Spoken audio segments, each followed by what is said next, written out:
8205 নিচে দেওয়া হচ্ছে। আর কি করে আমার ভিডিও দেখতে পাবে, ফ্রি কনসালটেন্সি কিভাবে পাবে, তার জন্য আমার ভিডিওগুলো স্ক্রল করে করে দেখতে হবে। আর কিছু পারো না পারো ফেসবুকে গিয়ে স্ক্রল করে দেখো, পেয়ে যাবে ফ্রি কনসালটেন্সি কিভাবে পাবে। আজকের সাবজেক্টটা হচ্ছে রবি, সূর্য এবং শুক্র। সূর্য এবং শুক্র। আচ্ছা, এই যে অনেকেই ভাবে যে জ্যোতিষটা কিছু না, হ্যাঁ তা না, অনেক কিছু ভাবে না।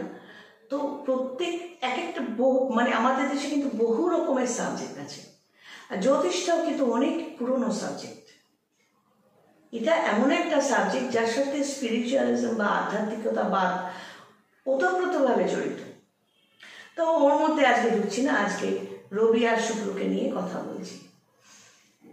রবি যাদের খারাপ হয় তাদের বা খারাপ কিভাবে বুঝবো, লগ্ন সাপেক্ষে, লগ্ন যে লগ্নই হোক না কেন সেই সাপেক্ষে 6, 8, 12 কানেকশনে যদি রবি থাকে অথবা কোনো খারাপ গ্রহের সাথে থাকে তখন রবি খারাপ হয়। রবি খারাপ হলে হাতের এই জায়গাটা ডাউন থাকে, অনামিকার নিচের অংশ। এছাড়া আমি জ্যোতিষী হিসেবে রবি খারাপ কিভাবে আমি দেখতে পারি, ছক বানাবো, তোমার date of birth, place of birth, time of birth, হাতের রেখা চেয়ে পাঠাই, হাতের রেখাতে দেখবো, কনফিডেন্ট হয়ে যাবো রবি খারাপ। কিন্তু যেহেতু আমি ফেস রিডার এবং সাউন্ড রিডার, ফেস রিডার মানে তোমার মুখের থেকে মাথার থেকে পা পর্যন্ত যখন আমি অবজার্ভ করব, জ্যোতিষী তান্ত্রিক পামিস আমাদের একটা সাইডে একটা পার্ট আছে, কি জানো তো ইম্পর্টেন্ট, পুঁথিগত শিক্ষার বাইরে আমাদের অবজার্ভ করতে হয়, মনে মনে মেলাতে হয়, এটা মানে ওটা, ওটা মানে ওটা, কন্টিনিউয়াস, দিস ইজ প্র্যাকটিস। এর রবি খারাপ, এর বৃহস্পতি খারাপ, সে আমার কাস্টমার হোক বা না হোক, তাতে কি হয়, মানুষগুলো সম্পর্কে সাবধান থাকতে পারে, আমাকে ঠকাতে পারবে না, বোকা বানাতে পারবে না, এইভাবে বেরিয়ে যাবো।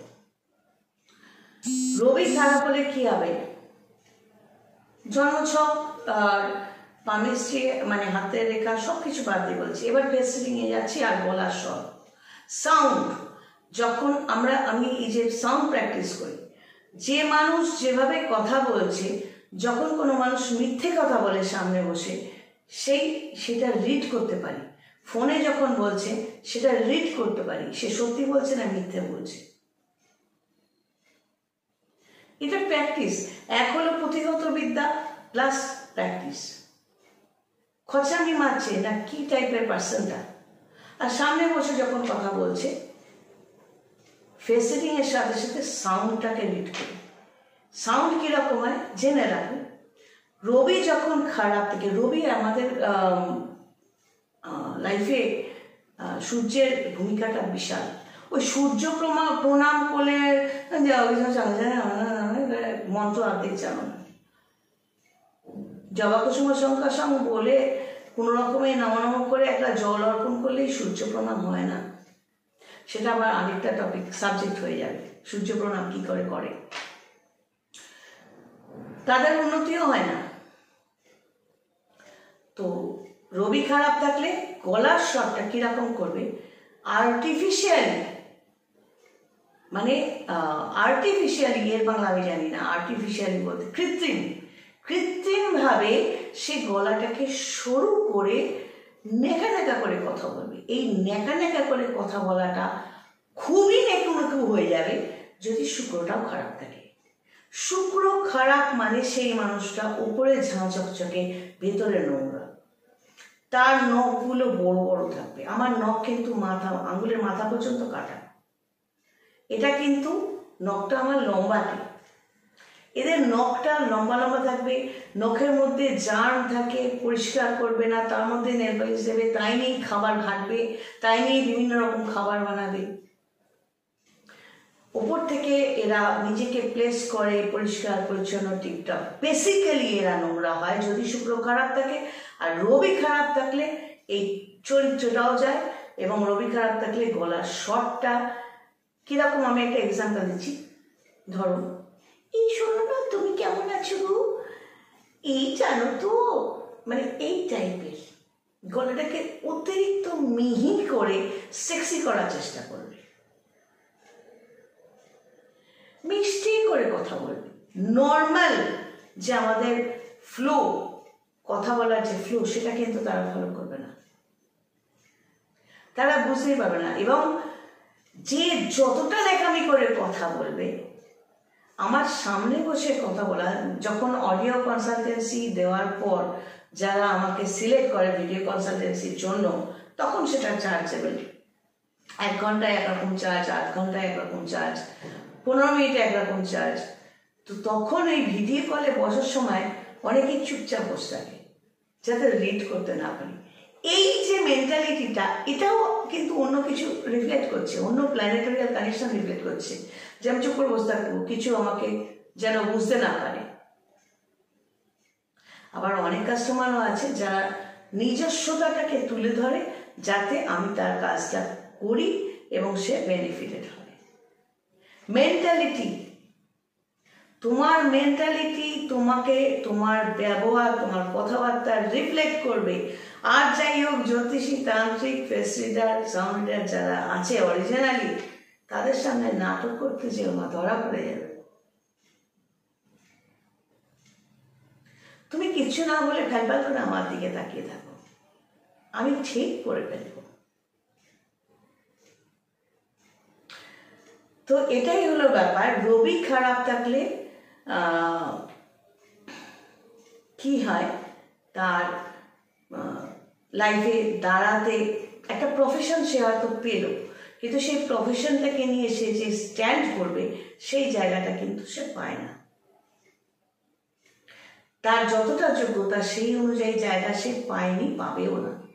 তান্ত্রিক ধরে হয়তো কিছুটা 20-30% এক্সট্রা পাবে, এর বেশি পাবে না রবি খারাপ থাকলে। বদনাম তো তার থাকবেই। আর এই ন্যাকা ন্যাকা করে করতে গিয়ে অ্যাকচুয়ালি তাদের মেন্টালিটিটা একটু সাইকো টাইপের হয়েছে। তারা নিজেকে অনেক কিছু মানে নিজেকে প্লেস করতে চায়, আমি এটা, আমি সেটা, আমি ওটা, হ্যাঁ অনেক কিছু করতে চায়। কিন্তু এই নেকু জায়গাগুলো তাকে গাড্ডার দিকে নিয়ে যায়। তার নিজস্ব প্রফেশনটা থেকে তার মেন্টালিটিটা যেহেতু এরকম নেগেটিভ দিকে ড্রাইভ করে, কোনো কোনো সময় এদের প্রচুর ওষুধ খেতে হয়। ঘুমের বলো, মনের যন্ত্রণা বলো, প্রেমে বাধা, মানে প্রেমে বারবার গোত্তা খাওয়া বলো, কারণ শুক্রটা তো প্রেমের প্ল্যানেট, ভালোবাসার প্ল্যানেট। তো সেই জায়গাটা তো তারা পাবে না। আমার হাজব্যান্ড রেখেছে, আমার যেমন বললাম যে আগের ভিডিওতে, পেপারে দিয়ে বিয়ে করেছি, বাট 5 বছর সংসারেও আমি আগেও বলেছিলাম যে রেজিস্ট্রি ম্যারেজের 5 দিন আর 7 দিন আগে দেখলাম যে তার আয়ু বেশি দিন নেই, 5-6 বছর। কিন্তু তার পরে শুনেছিলাম তার আগের একটা রিলেশন ছিল, সেখানেও সে আঘাত খেয়েছিল। কিন্তু আমার সাথে তার যে ব্যবহার, সেটা কিন্তু খারাপ ছিল না, যথেষ্ট কেয়ারফুল। মানে এমন কিছু কিছু জিনিস যে আমার জিনিস আমি জানি না, সে জানে। তো ভালোবাসা এভাবে মুখে বলে হয় না। আমাকে উনি বলতেন, আই লাভ ইউ বারবার বললেই ভালোবাসা হয় না, ভালোবাসাকে বুঝতে শেখো।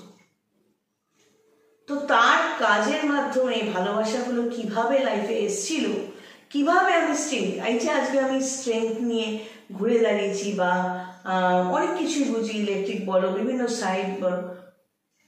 উনি আমার চাইতে বয়সে ছোট ছিলেন, কিন্তু ওনার যে মেন্টালিটিটা এতটাই স্ট্রং ছিল, সেও স্ট্রাগল করে তার জায়গায় দাঁড়ানোর চেষ্টা করেছিল।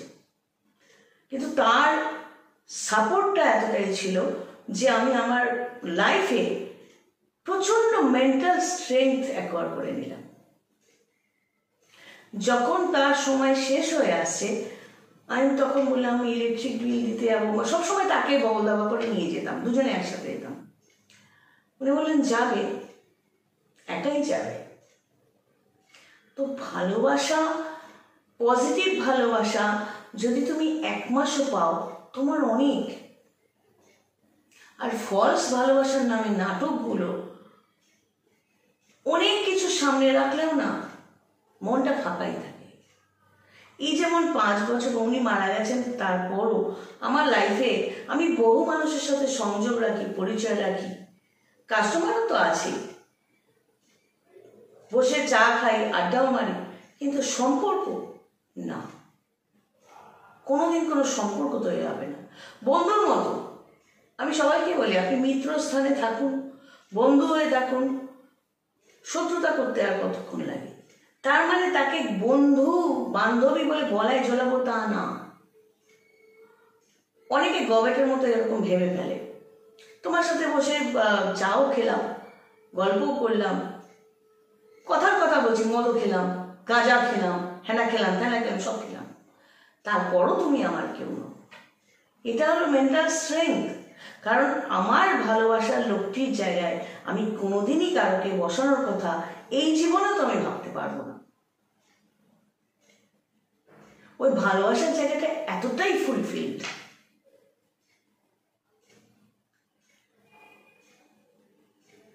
তো এইরকম এই যে শুক্র নেগেটিভ হলে এই প্রবলেমগুলো হবে, নেকা নেকা শুরু হবে, কথাবার্তা শুরু হবে। 2 নম্বরই তো আছেই। রবিটা খারাপ থাকলে কি হবে? তার সমস্যাগুলো হতে থাকবে লাইফে একটার পর একটা। তার মনে হবে এই বুঝি সব শুধরে গেল। না, কিছু শুধরায় না। রবি আর শুক্র এই দুটো প্ল্যানেট কম্বাইন্ড হিসেবে বা সিঙ্গেল হিসেবেও যদি তোমার ছকে খারাপ থাকে, জানবে কপালে দুঃখ আছে। আর ভেতরে যেহেতু নোংরা থাকে, এবার শুক্র খারাপ হলে কি হবে? ছেলেদের বা মেয়েদের যে ক্ষেত্রেই হোক, ইউরিনাল ট্র্যাকটাতে প্রবলেম হবে। ইউরিনাল ট্র্যাক বলতে সে ছেলেদেরও হয়। কিডনি, ইউরিনাল ট্র্যাক, ইউরিনাল সম্বন্ধে মানে ইউরিন সম্বন্ধীয় যে যে অর্গানগুলো পেটের মধ্যে রয়েছে, যে কোনো একটাতে এফেক্ট করতে পারে, এবং যখনই এফেক্ট করবে তখন বিপিও বাড়তে থাকবে। এইগুলো ঘটে আসছে এবং ঘটছে এবং ঘটবে। জ্যোতিষ মানেই এটা। ডাক্তার তোমাকে টেস্ট করিয়ে, তোমার সাথে কথা শুনে তোমাকে ওষুধ দিচ্ছে। আমরা কি করছি? আমি যদি দেখি যে কারো ইউরিনাল প্রবলেম, এই প্রবলেম, আমি বলি ভালো ডাক্তার দেখো। আমি ডাক্তার নই, জ্যোতিষী হিসেবে তোমাকে কিছু জিনিস, আমাদের যেরকম আদা রসুন, কাঁচা আদা রসুন, পেঁয়াজ, এগুলোকে রাহুকেতুর সাথে তুলনা করা হয়েছে। যখন রান্না করে খাচ্ছ রাহুকেতু, আর যখন কাঁচা খাচ্ছ তখন সেটা সাত্ত্বিক খাবার এবং তোমার শরীরে উপকার দেবে। আমি এইভাবে তোমাকে হেল্প করে করে প্ল্যানেট পজিশনের সাথে কোনটা খেলে তোমার জন্য ঠিক হবে, এইভাবে তোমায় গাইড করে নিয়ে যেতে পারবো। কিন্তু যদি বাড়াবাড়ি হয় বা বাড়াবাড়ি হওয়ার আগে আমি কিন্তু বলবো এই কানেকশনটা আছে, তুমি কিন্তু ভালো ডাক্তারের সাথে কন্ট্যাক্ট রাখো। তো শুক্র খারাপ হলে ইউরিনাল ট্র্যাকটা নিয়ে কিন্তু তোমার সমস্যা হবে, চোখের সমস্যা হবে। রবিতেও চোখের সমস্যা হবে, নেগেটিভ থাকলে, শুক্র থাকলেও চোখের সমস্যা হবে। এইবার আসি আরেকটা কথায়। জ্যোতিষীরা কিন্তু বহু আগে আমাদের জ্যোতিষশাস্ত্রে বলা হয়েছে সূর্যের 7টা ঘোরা। অ্যাকচুয়ালি 7টা ঘোরা বলতে 7টা প্ল্যানেটকে বোঝানো হয়েছে, 7টা রঙকে বোঝানো হয়েছে। কেন প্ল্যানেট বলছি? বুধ মানে সবুজ, মঙ্গল মানে লাল, বৃহস্পতি মানে হলুদ। তো 7টা ঘোড়া 7 দিকে ছুটছে। এই জন্য বারবার বলেছি যে ভালো জ্যোতিষী তান্ত্রিককে না দেখে 10খানা কেন 1খানাও পাথর করো না, আলোচনা করো। প্রথমেই পাথরের দিকে ছুটবে না, কবচের দিকে ছুটবে না, 10টা মাদুলি পড়বে না। যদি একের বেশি 2টো প্ল্যানেটকেও তুমি পাওয়ার দাও, মানে 2টো গ্রহ দুদিকে তুমি পাওয়ার দিয়ে দিলে, 7টা পাথর পর মানে 7টা প্ল্যানেটকে তুমি পাওয়ার দিয়ে দিলে। এবার 7টা 7 দিকে নিয়ে তোমার ছুটবে, পাওয়ার পেয়ে গেছে। 7টা বাচ্চা, তাকে 7টা মেশিন গান ধরিয়ে দাও, বাকিটা ইতিহাস হয়ে যাবে। সবার আগে তুমি যাবে। তো প্ল্যানেট পজিশনটা বোঝা এবং তাদের কন্ট্রোল করা, এই জন্য কালার এফেক্ট আমাদের লাইফে ভীষণ ভীষণ রকম প্রয়োজনীয়। কোন কালার কিভাবে পড়বে, আমি বহু কাস্টমারকে পই করে বলি, এই কালার এইভাবে পড়বে, ওই কালার ওইভাবে পড়বে। কালার কিভাবে তুমি ইউজ করবে লাইফে ভীষণ রকম ভাইটাল, ভীষণ রকম প্রয়োজনীয়, বুঝতে হবে। এই হলো রবি শুক্রের কাহিনী। আজ এই পর্যন্ত। সবাই ভালো থেকো। God bless.